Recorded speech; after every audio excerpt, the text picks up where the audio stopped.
Derek Redmond was competing in the 1992 Olympics in Barcelona, Spain. He was running in the semifinal heat of the 400-meter dash. They started the race, and very quickly into the race, he took the lead and he was a shoo-in to make it to the finals when suddenly he heard a loud pop. It had come from his Achilles. He snapped his Achilles. He stumbled down to the ground, tried to get up on his feet, but the other runners had run by him, and yet he still tried to run, but he couldn't do it. His father was in the stands that day, and when he heard the pop, he knew exactly what had happened. So he ran down from the top row of the stands.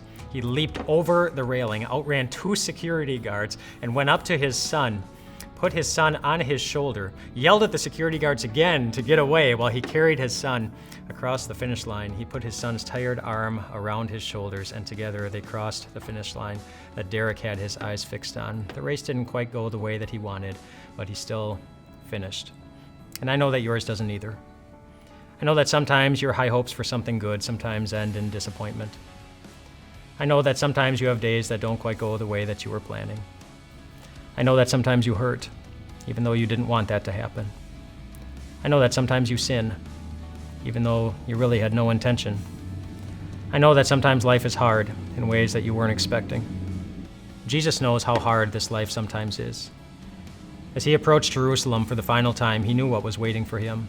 It was the pop of a hammer pounding nails into his skin.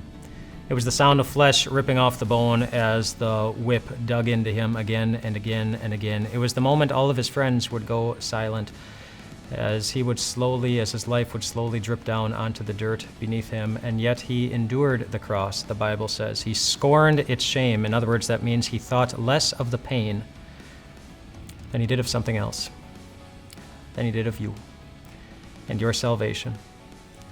He kept going, though he was so weary, because he wanted you not only to see someone who would stay by your side through anything, but someone who would carry you every step of the way. In the book of Hebrews, Jesus is called the author and the finisher of our faith. That's the way the King James Version refers to him, the finisher of our faith. He's the author of our faith because he has authored something wonderful for us to have faith in. And he's called the finisher because, like Derek Redmond's father, he's the one who's determined to take your tired heart on his shoulders and carry you with him across the finish line.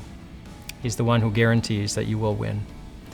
And when you sometimes feel that you're not going to, when your heart sometimes gets heavy from the hardness of life, you are encouraged in the book of Hebrews to fix your eyes on Jesus, the author and the finisher of our faith, who for the joy set before him endured the cross so that you could know that in the end, you're going to win.